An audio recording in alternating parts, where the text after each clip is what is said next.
तो बेटा हम पढ़ रहे हैं मॉलिक्यूलर बेसिस ऑफ इनहेरिटेंस और आज की वीडियो में हम पढ़ने वाले हैं इस चैप्टर का last topic which is DNA fingerprinting. तो चलिए स्टार्ट करते हैं।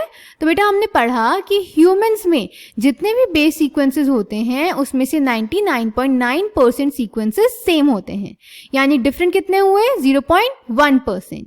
अब अगर ह्यूमन जीनोम में total number of base pairs 3 × 10⁻⁹ है तो हम कैलकुलेट कर लेते हैं कि कितने बेस पेयर्स डिफरेंट होंगे। वो होंगे 0.1% ऑफ 3 × 10⁻⁹, जो कि हो जाएगा, परसेंट को जब सॉल्व करते हैं इसको डिवाइडेड बाय 100 लिखते हैं और ऑफ का मतलब होता है multiply. So 0.1 divided by 100 multiplied by 3 × 10⁻⁹। इस पॉइंट को भी नीचे ले जाइए तो हो जाएगा 1/1000 मल्टीप्लाइड बाय 3 × 10⁻⁹ बेस पेयर्स। इसको सॉल्व करके आ जाएगा 3 × 10⁶ बेस पेयर्स। तो जितने भी ह्यूमन बींग्स हैं उनमें 3 × 10⁶ बेस पेयर्स डिफरेंट हैं और बाकी सब सेम। ठीक है, तो ये जो 3 × 10⁶ बेस पेयर्स होते हैं यही हमें एक दूसरे से डिफरेंट बनाते हैं। इन्हीं की वजह से आप और हम फिनोटाइपिकली डिफरेंट दिखते हैं। क्लियर है? चलिए, अब हमने कैलकुलेट क्यों किया? क्योंकि बेटा एनसीईआरटी में हमसे ये क्वेश्चन पूछा गया है। So as stated in the preceding section 99.9% of base sequence among humans is the same. ये हमने कहाँ पढ़ा? ह्यूमन जीनोम प्रोजेक्ट के सेलिएंट फीचर्स में। एचजीपी के बाद हमें पता चला कि जितने भी ह्यूमंस हैं उनमें 99.9% बेस सीक्वेंस सेम होता है। Assuming human genome as 3 × 10⁹ base pair, in how many base sequences would there be differences? तो ये भी हमने कैलकुलेट किया और आंसर आया 3 × 10⁶ base pairs. Clear? Then it is these differences in sequence of DNA which make every individual unique in their phenotypic appearance. तो यही 3 × 10⁶ base pairs हैं जो कि हर इंडिविजुअल को यूनिक बनाते हैं और फिनोटाइपिकली डिफरेंट दिखाते हैं। ठीक है, if one aims to find out genetic differences between two individuals or among individuals of a population, sequencing the DNA every time would be a daunting and expensive task. तो बेटा ये हमें बोल रहा है कि अगर हमें किसी दो इंडिविजुअल्स के जेनेटिक डिफरेंसेस को कंपेयर करना है या फिर किसी पॉपुलेशन में इंडिविजुअल्स के जेनेटिक डिफरेंसेस को कंपेयर करना है तो उसके लिए पूरा जीनोम सीक्वेंस करना एक बहुत ही बड़ा और बहुत ही एक्सपेंसिव टास्क बन जाएगा। याद कीजिए, जब हमने ह्यूमन जीनोम एक बार सीक्वेंस किया था तो हमारी एस्टिमेटेड कॉस्ट आई थी $9 बिलियन। तो हर बार पूरा ह्यूमन जीनोम सीक्वेंस करना या ये डिफरेंसेस सीक्वेंस करना जो कि है 3 × 10⁶ बेस पेयर्स, ये तो बहुत ज़्यादा एक्सपेंसिव हो जाएगा हमारे लिए। तो इसको ये प्रैक्टिकली पॉसिबल नहीं है। तो इसको सॉल्व करने के लिए, इस प्रॉब्लम को सॉल्व करने के लिए हमारे पास टेक्निक आई डीएनए फिंगरप्रिंटिंग। ये एक क्विक वे है दो इंडिविजुअल्स के डीएनए सीक्वेंसेस को कंपेयर करने का। ठीक है, चलिए पढ़ते हैं डीएनए फिंगरप्रिंटिंग के बारे में। तो बेटा father of DNA fingerprinting is Alec Jeffreys. इन्होंने सबसे पहले डीएनए फिंगरप्रिंटिंग की टेक्निक डेवलप करी थी और इंडिया में इसको लेकर आए थे लालजीत सिंह, तो इसीलिए इनको बोलते हैं father of Indian DNA fingerprinting.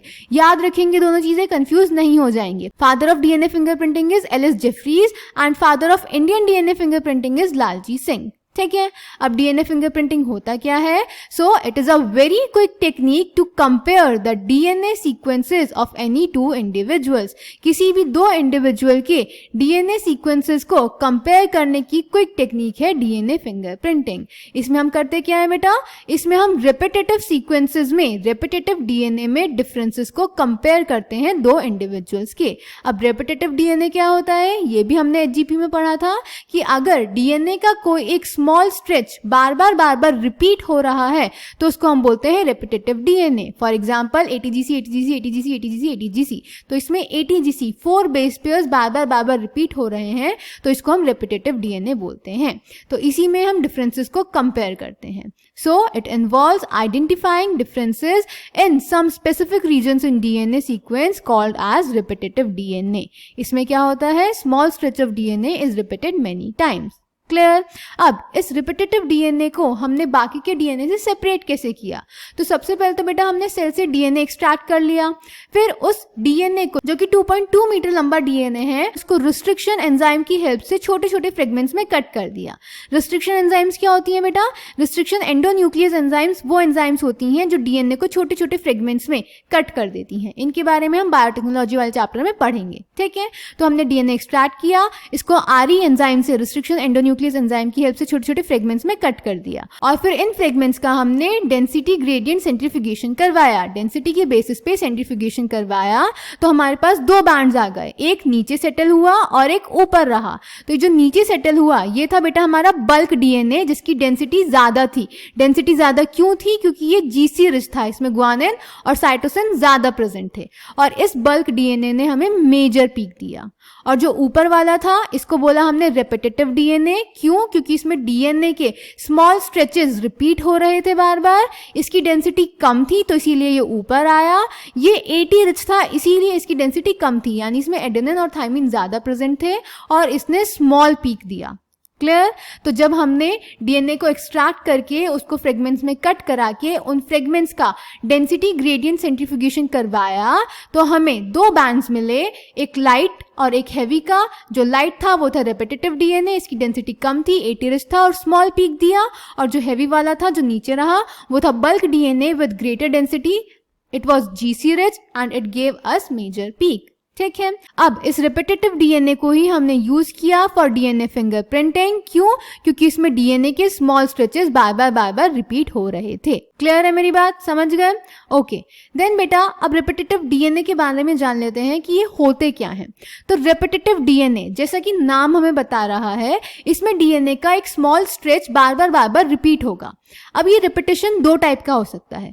एक तो कंटिन्यूअस रिपीटेशन होगा, जैसे ATGC ATGC ATGC ATGC ATGC ATGC, continuously ATGC बार बार रिपीट कर रहा है। या फिर रिपीटेशन ऐसा हो सकता है कि सीक्वेंस रिपीट कर रहा है पर बीच में गैप्स आ रहे हैं, जैसे ATGC TA, ATGC TC, ATGC AG, ATGC T, ATGC. तो ये एटीजीसी रिपीट तो हो रहा है बट हर रिपीटेशन के बीच में गैप आ रहा है। ठीक है। तो दो तरह के रिपीटेटिव डीएनए होते हैं। तो जो कंटिन्यूअस रिपीट शो करता है उसको हम टेंडम रिपीट्स बोलते हैं, और जो ये गैप के साथ रिपीट शो करता है उसको हम इंटरस्पर्स रिपीट्स बोलते हैं।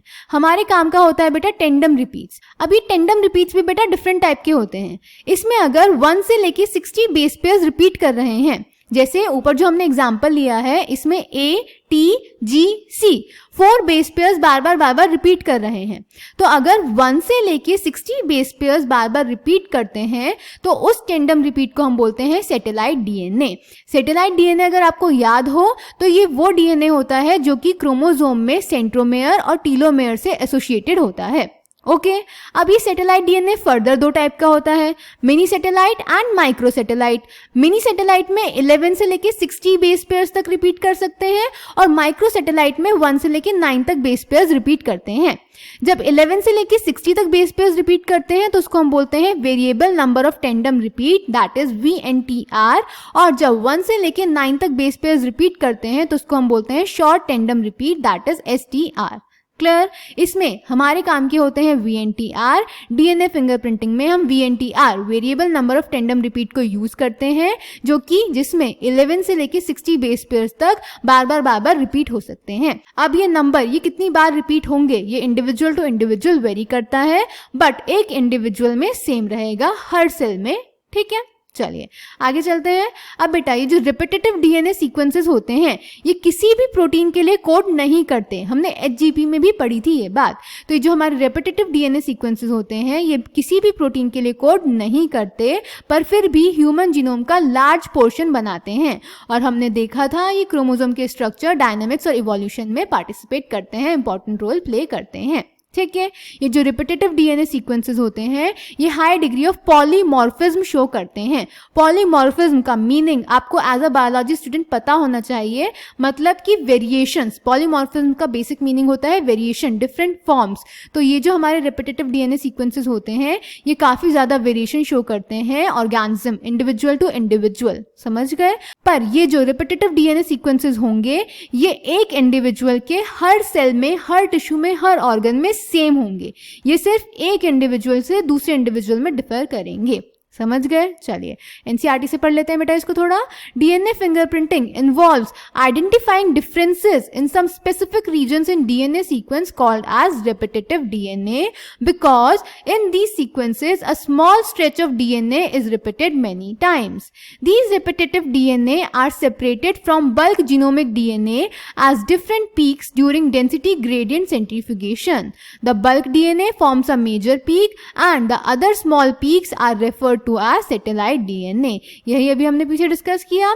Then depending on base composition, या तो 80 रिच होगा या तो GC रिच होगा, या फिर लेंथ ऑफ सेगमेंट के बेसिस पे या फिर नंबर ऑफ रेपिटेटिव यूनिट्स के बेसिस पे the satellite DNA is classified into many categories such as microsatellites जिसमें 1 से लेके 9 बेस पेयर का रेपिटेशन होता है, या फिर मिनी सैटेलाइट जिसमें 11 से लेके 60 बेस पेयर का रेपिटेशन होता है।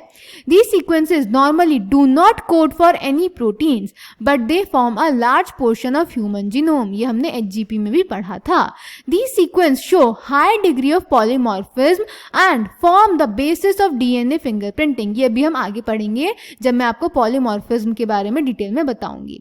Since DNA from every tissue such as blood, hair follicle, skin, bone, saliva, sperm, etc. from an individual show the same degree of polymorphism, they become very useful identification tool in forensic applications. तो बेटा हमें पता है चाहे हमारी body के किसी भी सेल से जेनेटिक मटेरियल लिया जाए, चाहे वो हमारा सलाइवा हो, नेल्स हो, स्किन हो, हेयर हो, हमारा जेनेटिक मटेरियल हर सेल में, हर टिश्यू में, हर ऑर्गन में सेम होता है। तो इसी वजह से ये एक इंपॉर्टेंट टूल होता है आइडेंटिफिकेशन के लिए फॉरेंसिक एप्लीकेशंस में।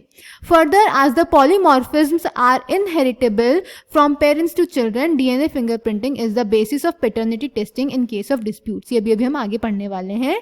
ये जो वेरिएशंस होते हैं जेनेटिक मटेरियल में, पॉलीमॉर्फिज्म्स होते हैं, ये इनहेरिटेबल होते हैं यानी पेरेंट्स से ऑफस्प्रिंग में ट्रांसमिट होते हैं। क्लियर? तो अब पॉलीमॉर्फिज्म होता क्या है बेटा? पॉलीमॉर्फिज्म का मतलब है जेनेटिक लेवल पे वेरिएशंस। जब जेनेटिक लेवल पे वेरिएशंस प्रेजेंट होते हैं उस फिनोमेना को हम बोलते हैं पॉलीमॉर्फिज्म। ये वेरिएशन किस वजह से होते हैं? म्यूटेशन की वजह से। किन सेल में? सोमैटिक और जर्म सेल्स में। और ये इनहेरिटेबल होते हैं यानी पेरेंट्स से ऑफस्प्रिंग में ट्रांसमिट होते हैं। पॉलीमॉर्फिज्म डीएनए फिंगरप्रिंटिंग और पैटर्निटी टेस्टिंग का बेसिस बनाता है। ठीक है? डिग्री ऑफ पॉलीमॉर्फिज्म एक इंडिविजुअल के हर सेल में सेम होती है। So degree of polymorphism is same in every cell of an individual. इसीलिए यह एक इंपॉर्टेंट आइडेंटिफिकेशन टूल है फॉरेंसिक एप्लीकेशन में, जो भी हमने पीछे एनसीईआरटी में पढ़ा। ठीक है? अब एलेलिक सीक्वेंस की टर्म में डीएनए पॉलीमॉर्फिज्म क्या होता है? तो बेटा अगर एलेलिक सीक्वेंस में जो वेरिएशंस हैं उसकी फ्रीक्वेंसी 0.01 से ज्यादा है तो उसको हम डीएनए पॉलीमॉर्फिज्म बोलते हैं। या फिर if an inheritable mutation is observed in a population at high frequency it is referred to as DNA polymorphism. अगर कोई इनहेरिटेबल म्यूटेशन किसी पॉपुलेशन में हाई फ्रीक्वेंसी के साथ प्रेजेंट है तो उसको हम डीएनए पॉलीमॉर्फिज्म बोलेंगे। समझ गए? ये जो पॉलीमॉर्फिज्म होता है, ये जो वेरिएशंस होते हैं जेनेटिक लेवल पे, ये मोस्टली नॉन कोडिंग सीक्वेंसेस में होते हैं, क्योंकि अगर नॉन कोडिंग सीक्वेंसेस में म्यूटेशन होते हैं तो उनका किसी इंडिविजुअल की रिप्रोडक्टिव एबिलिटी पे इमीडिएट इफेक्ट नहीं पड़ता है, बट अगर कोडिंग में हो जाएंगे तो इफेक्ट पड़ेगा। तो इसीलिए ये polymorphism mostly non coding sequences में होते हैं और ये जनरेशन टू जनरेशन एक्यूमुलेट होते चले जाते हैं, यानी वेरिएबिलिटी और पॉलीमॉर्फिज्म इंक्रीज होती चली जाती है। ये पॉलीमॉर्फिज्म दो टाइप के हो सकते हैं, या तो सिंगल न्यूक्लियोटाइड में चेंज होगा जैसा कि सिकल सेल एनीमिया में हुआ था, एक ही बेस चेंज हुआ था, या फिर बहुत ही लार्ज स्केल में म्यूटेशन या चेंजेस होंगे। समझ गए? ये जो हमारे चेंजेस होते हैं, वेरिएबिलिटी होती है, ये इवोल्यूशन और स्पीसीएशन के लिए इंपॉर्टेंट है, इंपॉर्टेंट रोल प्ले करते हैं इवोल्यूशन में। क्लियर? समझ गए? चलिए इसको एनसीईआरटी से पढ़ लेते हैं बेटा। As polymorphism in DNA sequence is the basis of genetic mapping of human genome as well as of DNA fingerprinting, it is essential that we understand what DNA polymorphism means in simple terms. Polymorphism, that is variation at genetic level, arises due to mutations. Recall different kind of mutations and their effects that you have already studied in chapter 4 and in the preceding section mutations in this chapter. Mutation के बारे में बेटा हम already पढ़ चुके हैं. New mutations may arise in an individual either in somatic cells or in the germ cells, cells that generate gametes in sexually reproducing organisms. If a germ cell mutation does not seriously impair individual's ability to have offspring who can transmit the mutation, it can spread to the other members of population through sexual reproduction. तो हमें पता है कि अगर कोई mutation, कोई ऐसा organism produce नहीं कर रहा है जिसमें म्यूटेशन है, पर वो बेटा सेक्सुअल रिप्रोडक्शन से दूसरे ऑफस्प्रिंग में ट्रांसफर कर सकता है. ठीक है. Then allelic, again recall the definition of alleles from chapter 4, ये भी हम ऑलरेडी पढ़ चुके हैं. Sequence variation has traditionally been described as a DNA polymorphism if more than one variant, that is allele, at a locus occurs in human population with a frequency greater than 0.01. ठीक है. In simple terms, if an inheritable mutation is observed in a population at high frequency, it is referred to as DNA polymorphism. The probability of such variation to be observed in non-coding DNA sequence would be higher, as mutations in these sequences may not have any immediate effect or impact in an individual's reproductive ability. These mutations keep on accumulating generation after generation and form one of the bases of variability or polymorphism. There is a variety of different types of polymorphisms ranging from single nucleotide change to very large scale changes. For evolution and speciation, such polymorphisms play very important role and you will study these in details at higher classes. ठीक है बेटा. चलिए, अब हमने बोला कि जो हमारा डीएनए फिंगरप्रिंटिंग है इसमें कौन से रिपीटेटिव सीक्वेंसेस यूज होने हैं, VNTRs, variable number of tandem repeats. तो समझ लेते हैं ये होते क्या हैं. तो सपोज बेटा ये हमारा एक क्रोमोसोम है, इस पे हम एक सीक्वेंस लिख लेते हैं. हमने पढ़ा VNTR में 11 से लेके 60 बेस पेयर का सीक्वेंस रिपीट करता है. तो एक सीक्वेंस लिख लेते हैं हम यहाँ पे GATCCTAGATCCTA.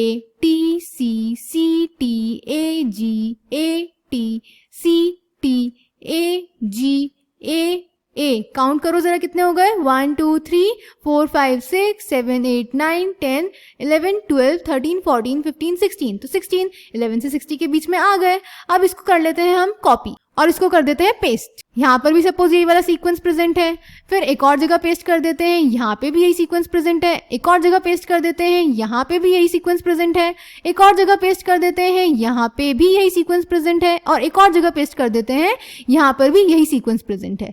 तो इस ऑर्गेनिज्म में ये एक सीक्वेंस कितनी बार रिपीट हो रहा है, 1 2 3 4 5 6. तो इस इंडिविजुअल में ये सीक्वेंस जो कि 16 बेस पेयर्स का था वो 6 टाइम्स रिपीट हो रहा है. अब यही सीक्वेंस बेटा दूसरे इंडिविजुअल में 8 टाइम्स रिपीट हो सकता है, 11 टाइम्स रिपीट हो सकता है, 100 टाइम्स रिपीट हो सकता है, या फिर 1000 टाइम्स भी रिपीट हो सकता है.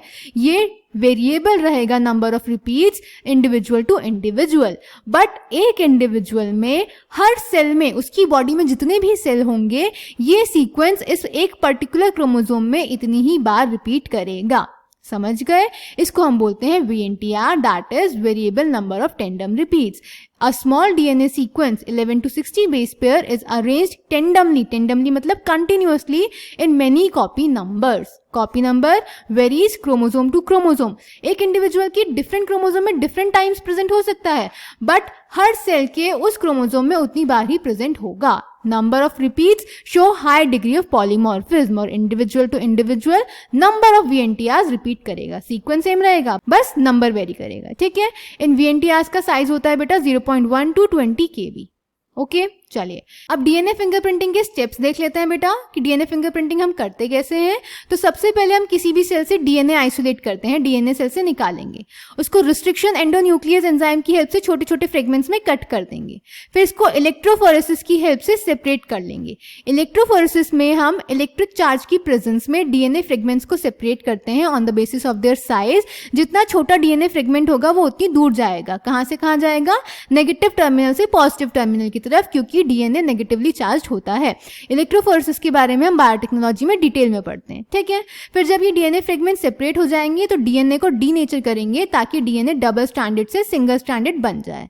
फिर हम इसकी ब्लॉटिंग करेंगे जिसको हम बोलते हैं सदर्न ब्लॉटिंग। सदर्न ब्लॉटिंग में बेटा हम क्या करते हैं, इन डीएनए फ्रेगमेंट्स को इस जेल से, इलेक्ट्रोफोरेसिस जेल से हम एक नाइट्रोसेल्यूलोज या नायलॉन मेम्ब्रेन पे शिफ्ट कर देते हैं। ये मेम्ब्रेन जो होती है ये पॉजिटिवली चार्ज होती है, तो हमारा नेगेटिवली चार्ज डीएनए इस मेम्ब्रेन से स्टिक हो जाता है, ठीक है। ये कैसा डीएनए स्टिक हुआ है, सिंगल स्ट्रैंडेड। इसको हम क्या बोलते हैं, सदर्न ब्लॉटिंग। अगर हम आरएनए ट्रांसफर कर रहे हैं तो उसको हम बोलते हैं नॉर्दर्न ब्लॉटिंग, और अगर प्रोटीन ट्रांसफर कर रहे हैं तो वेस्टर्न ब्लॉटिंग। इसमें जो सदर्न है, सदर्न साइंटिस्ट थे, बट बाकी वेस्टर्न और नॉर्दर्न कोई साइंटिस्ट नहीं थे, वो बस नाम रख दिया गया, समझ गए। फिर जब हमने नायलॉन मेम्ब्रेन पे या नाइट्रोसेल्यूलोज मेम्ब्रेन पे सिंगल स्ट्रैंडेड डीएनए सेपरेट कर दिया, ट्रांसफर कर दिया, तो हम इसको हाइब्रिडाइज करवाएंगे by a probe of VNTR। अब इसका क्या मतलब है, तो सपोज बेटा हमारा VNTR का सीक्वेंस था ये GTATCGATCAGTAC, ये हमारा VNTR था। इसका सीक्वेंस हमें ऑलरेडी पता है। हमें पता लगाना है कि ये जो हमने डीएनए फ्रेगमेंट सेपरेट करे इसमें ये सीक्वेंस कितनी बार आ रहा है। तो हम इसका एक कॉम्प्लीमेंट्री सीक्वेंस सिंथेसाइज कर लेंगे जो कि हो जाएगा CATAGCTAGTCATG, ठीक है। इसको सिंथेसाइज कर लिया और इसको रेडियो एक्टिव एलिमेंट से हम लेबल कर देंगे। इसको हम बोलते हैं बेटा प्रोब, ठीक है। प्रोब क्या होता है, हमारे डिजायर्ड डीएनए सीक्वेंस का कॉम्प्लीमेंट्री डीएनए सीक्वेंस हम रेडी करते हैं और उसको हम रेडियो एक्टिव लेबल कर देते हैं। इसको हम बोलते हैं प्रोब। इस प्रोब को हम इस नायलॉन शीट पे रन करवाएंगे और जहां जहां पे इसका कॉम्प्लीमेंट्री सीक्वेंस प्रेजेंट होगा ये वहां पे जाके हाइड्रोजन बॉन्ड बना लेगा और जुड़ जाएगा, और फिर इसको हम वॉश कर देंगे। वॉश करने से क्या होगा, जो एक्स्ट्रा प्रोब होगा वो धुल जाएगा। अब इसको हम ऑटो रेडियोग्राफी की हेल्प से देखेंगे कि कहाँ कहाँ पे ये सीक्वेंस हमारा आया है, और हम काउंट कर लेंगे कि कितनी बार आया है, या फिर जिस इंडिविजुअल से हमें कंपेयर करना है उससे कंपेयर कर लेंगे, ठीक है। तो ये होता है डीएनए फिंगरप्रिंटिंग, समझ आया। ओके अब जैसा कि मैंने आपको बताया, जब हम VNTR प्रोब का हाइब्रिडाइजेशन करवाएंगे और उसको ऑटो रेडियोग्राम में देखेंगे तो हमें अलग अलग जगह पे कैरेक्टरिस्टिक पैटर्न के बैंड दिखाई देंगे जो कि हर इंडिविजुअल के यूनिक होंगे, समझ गए। ये जो बैंड्स होंगे ये इंडिविजुअल टू इंडिविजुअल डिफर करेंगे एक पॉपुलेशन में, एक्सेप्ट मोनोजाइगोटिक ट्विंस के। जो हमारे आइडेंटिकल ट्विंस होते हैं, मोनोजाइगोटिक ट्विंस होते हैं, उनका जेनेटिक सीक्वेंस सेम होता है, ठीक है। अब इस डीएनए को हम किसी भी एक सेल से एक्सट्रैक्ट कर सकते हैं जिस भी ह्यूमन की हमें स्टडी करनी है, चाहे वो नील से, सलाइवा से, स्किन से, हेयर से, कहीं से भी। और डीएनए फिंगरप्रिंटिंग की एप्लीकेशंस कहाँ हैं, फॉरेंसिक साइंस में। CID सब लोग देखते होंगे, तो डीएनए टेस्टिंग में वहाँ पे यूज होता है, पैटर्निटी टेस्टिंग में यूज होता है क्योंकि इनहेरिटेबल होता है पॉलीमॉर्फिज्म, और पॉपुलेशन में जेनेटिक डाइवर्सिटी को डिटरमाइन करने के लिए, पॉपुलेशन डाइवर्सिटी और जेनेटिक डाइवर्सिटी को डिटरमाइन करने के लिए, समझ गए। चलिए अब इसको NCERT से पढ़ लेते हैं बेटा। So, the technique of DNA fingerprinting was initially developed by Ellis Jeffreys. He used a satellite DNA, कौन सा, VNTR, as probe that shows very high degree of polymorphism. It was called as variable number of tandem repeats, that is VNTR. The technique as used earlier involved southern blot hybridization using radio-labeled VNTR as a probe. It included isolation of DNA, digestion of DNA by RE restriction endonucleases, separation of DNA fragments by electrophoresis, transferring, blotting, किसने develop करी थी, southern ने, तो इसको हम बोलते हैं southern blotting of separated DNA fragments to synthetic membranes such as nitrocellulose or nylon, hybridization using labeled VNTR probe and detection of hybridized DNA fragments by autoradiography. A schematic representation of DNA fingerprinting is shown in figure 5.16. देख लेते हैं इस figure को। यहाँ पे बेटा हमें एक क्रिमिनल का DNA दिया हुआ है और दो सस्पेक्ट्स का DNA दिया हुआ है। तो क्रिमिनल का जो डीएनए है उसका हमने डीएनए फिंगरप्रिंटिंग कर ली और दोनों सस्पेक्ट का कर लिया। तो अब जिसके बैंड मैच कर रहे होंगे वो ही क्रिमिनल होगा। तो सी का ये वाला बैंड मैच करो, किससे मैच हो रहा है, ए से तो नहीं हो रहा, बी से हो रहा है। ये वाला ए से नहीं हो रहा, बी से हो रहा है। ये वाला ए से भी हो रहा है, बी से भी हो रहा है। ए का ये वाला सी से भी नहीं हो रहा, बी से भी नहीं हो रहा। सी का ये वाला ए से नहीं हो रहा, बी से हो रहा है, और ए के ये दोनों सी से नहीं हो रहे। तो सी के जो बैंड है वो बी से मैच कर रहे हैं, तो बी ही हमारा क्रिमिनल होगा। ठीक है, तो ये होता है बेटा डीएनए फिंगरप्रिंटिंग। पढ़ लेते हैं इसको। The VNTR belongs to a class of satellite DNA referred to as mini satellite, बताया मैंने आपको। A small DNA sequence is arranged tandemly in many copy numbers. The copy number varies from chromosome to chromosome in an individual. The numbers of repeat show very high degree of polymorphism. As a result the size of VNTR varies in size from 0.1 to 20 kb. Consequently, after hybridization with VNTR probe, the autoradiogram gives many bands of differing sizes. These bands give a characteristic pattern for an individual DNA. It differs from individual to individual in a population except in the case of monozygotic, that is identical twins. The sensitivity of the technique has been increased by use of polymerase chain reaction, that is PCR, जिसके बारे में हम chapter 9 biotechnology में पढ़ेंगे। Consequently, DNA from a single cell is enough to perform DNA fingerprinting analysis. In addition to application in forensic science, it has much wider applications such as in determining population and genetic diversities. Currently, many different probes are used to generate DNA fingerprints. ठीक है, तो ये था बेटा इस chapter का last topic, DNA fingerprinting. इसी के साथ हमारा चैप्टर यहाँ पे खत्म हुआ। आई होप आपको चैप्टर ढंग से समझ में आया होगा, आपने अपने प्रॉपर नोट्स बनाए होंगे, एनसीईआरटी ढंग से रीड करी होगी। कोई भी डाउट होगा तो आप कमेंट सेक्शन में पूछ सकते हैं। अब इस चैप्टर की लास्ट वीडियो में हम पढ़ेंगे इस चैप्टर की समरी। ठीक है, थैंक यू।